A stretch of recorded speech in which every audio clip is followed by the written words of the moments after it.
ஆசை அப்படிங்கிற டைட்டில் பற்றி பார்க்கலாம். ஓகேங்களா? இப்போ எதனால் நம்மளோட நிம்மதி கெடுதுன்னா, ஆசை அதிகம் ஆக தான் நிம்மதி கெடுது. ஆசை இப்போ ஆம்பளைங்களுக்கு அதிகமாக, பொம்பளை லேடிஸ்க்கு அதிகமாக, ஜென்ஸுக்கு அதிகமானு பார்க்கும்போது ஒன்றும் இல்லை. ஒரு எக்ஸாம்பிள் சொல்கிறேன், கேட்டுக்கோங்க. வீட்டில் இருக்கிற கப்போர்டு ஓப்பன் பண்ணி பார்த்தாலே தெரிஞ்சுக்கலாம் யாருக்கு ஆசை அதிகம்னு, இல்லைங்களா? இப்போ ஜென்ஸுக்குன்னு பார்த்தீங்கன்னா ஒரு 10 செட்டு துணி இருந்தால் அதிகம். அவங்க அதுக்கு மேலே ஆசைப்படவும் மாட்டாங்க. லேடிஸ் கப்போர்டு ஓப்பன் பண்ணி பாருங்களேன், லேடிஸ் துணி வைக்கவே இடமே பத்தாது, அவ்வளோ துணி. அப்போது ஜென்ஸுக்கு ஆசை அதிகமாக, லேடிஸ்க்கு ஆசை அதிகமாக? நீங்களே சொல்லுங்கள் பார்க்கலாம். ஆசை அளவிட முடியாதுங்க.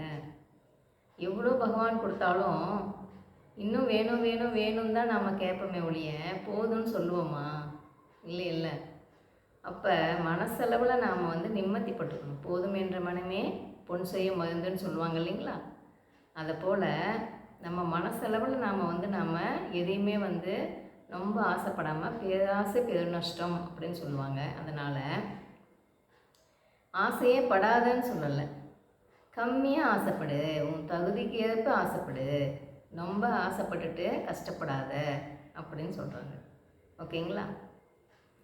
இப்போ குடும்பத்தில் எதனால் பிரச்சனை வருதுன்னு யோசிங்களேன். அதாவது எவ்வளோதான் செஞ்சாலும் ஜென்ஸ் என்ன பண்ணுவாங்க, அவங்களுக்குன்னு எதுவுமே பண்ணிக்க மாட்டாங்க.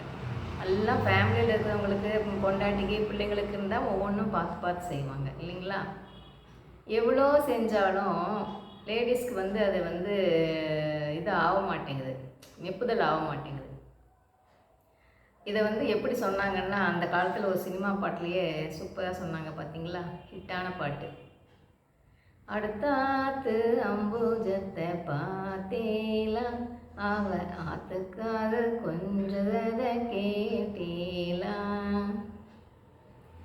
அடுத்தாத்து சங்கதி எல்லாம் நம்ம கேடி, அவ ஆத்துக்கார சம்பளம் பாதி கிம்பளம் பாதி வாங்கதாண்டி பட்டு அப்படின்னு சொல்லுவார், இல்லைங்களா? அப்போது நம்ம ஆற்றை மட்டும் பார்த்தா பிரச்சனையே இல்லை, அடுத்த ஆற்றை பார்த்துட்டு தான் பிரச்சனை எங்கேருந்து ஸ்டார்ட் ஆகுதுன்னா அதுலேருந்து தான் ஸ்டார்ட்டே ஆகுது, இல்லைங்களா? பகவான் நமக்கு எதை கொடுத்துருக்காங்களோ அதை மனசார ஏற்றுக்கிட்டு அதுலேயே திருப்திப்பட்டு வாழ்கிறது தான் வாழ்க்கை. அப்படி இல்லாமல் அவங்க அதை வாங்கிட்டாங்க, இவங்க இதை வாங்கிட்டாங்க, நம்மளால் வாங்க முடியலையேன்னு எவ்வளோ பகவான் கொடுத்தாலும் அந்த ஏக்கத்திலேயே நாம் இன்னும் அதை கொடுக்கல, இன்னும் இதை கொடுக்கலன்னு ஏக்கத்திலேயே வாழ்ந்துட்டு இருந்தால் எதனால் நிம்மதி கெடுது? நம்மளாலேயே தானே நிம்மதி கெடுது. அப்போது பகவான் உங்களுக்கு எது கொடுத்துருக்காரோ அதை சந்தோஷமாக ஏற்றுண்டு ஹாப்பியாக வாழுங்க. ஓகேங்களா? இப்போ ஜென்ஸ் பாருங்களேன், அதிகம் எதை பற்றியும் பேச மாட்டாங்க, அவங்க உண்டு அவங்க வேலை உண்டுன்னு இருப்பாங்க, இல்லைங்களா? ஆனால் லேடிஸ் அவங்க அப்படி இவங்க இப்படி இதெல்லாம் பேசுறதெல்லாம் யாருன்னு பார்த்தா லேடிஸ் தான் அதிகம். அப்போது ஆசையும் ஜென்ஸ் அதிகமாக படவே மாட்டாங்க. லேடிஸ் தான் மேலே மேலே அதை வேணும் இது வேணும், பட்டுப்புடவை வேணும், நகை வேணும்னு கேட்டுக்கிட்டே டார்ச்சர் பண்ணிகிட்டே இருந்தால் ஜென்ஸோட நிலைமை என்ன ஆகும்னு சொல்லுங்கள் பார்க்கலாம். அப்போது ஏன் இது அவங்களால இது பண்ண முடியலன்னா ஆசை அவங்களுக்கு கண்ட்ரோல் ஆகலை. ஆசை மேலே மேலே அதிகம் ஆகிக்கிட்டே இருந்துச்சுன்னா என்ன ஆகும்னா நிம்மதி கெட்டு போயிடும். ஓகேங்களா? இப்போ அதுக்கு என்ன பண்ணணும்? ஆன்மீகத்தில் என்ன சொல்கிறாங்கன்னா, நீ ஆன்மீகம்னா நீ சாமியாக போயிடுன்னு சொல்ல கிடையாது. எதை துவைக்க சொல்கிறாங்க? ஆசையை துவைன்னு சொல்கிறாங்க.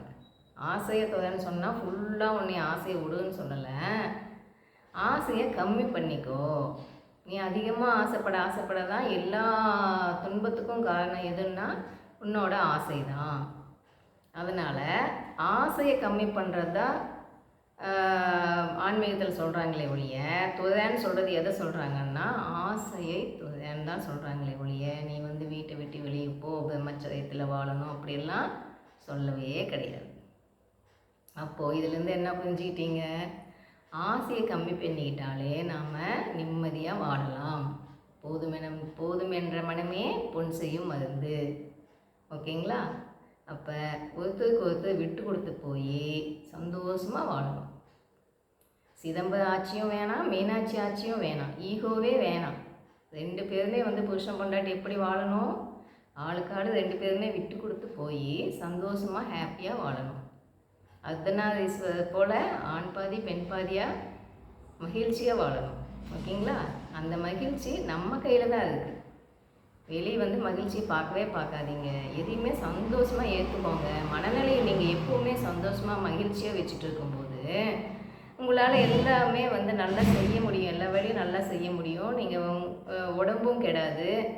அப்படியே அதை என்ன சொல்கிறதுன்னா, அந்த உள்ளுக்குள்ளே எப்பயுமே ஹாப்பியாக இருக்கலாம்.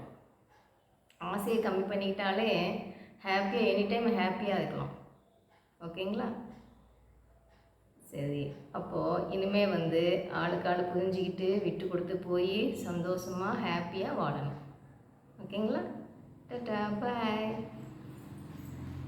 மிக்க நன்றி கேட்டதுக்கு.